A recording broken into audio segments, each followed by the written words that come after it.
We have wildflowers in Texas, most notably the local favorite for family photos, the bluebonnet. There are other wildflowers we see occasionally by the side of the highway or in an undeveloped meadow.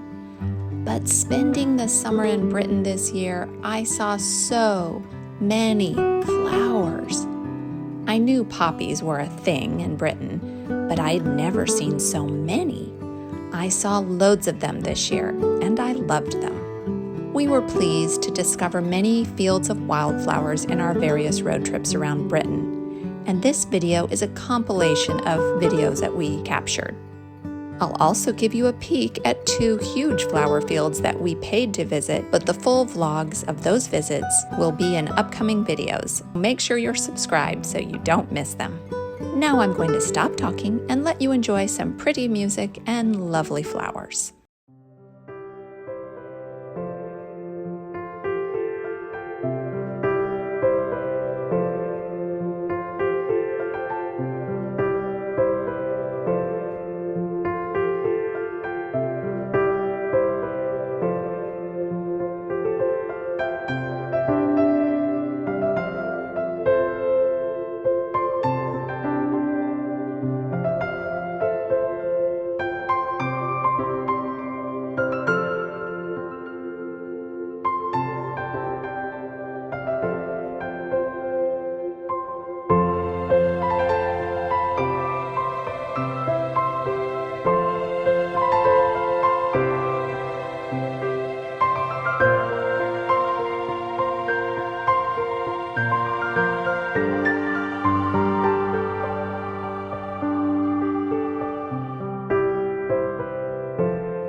hope you enjoyed this floral extravaganza. Thanks so much for watching, and do something good in the world today.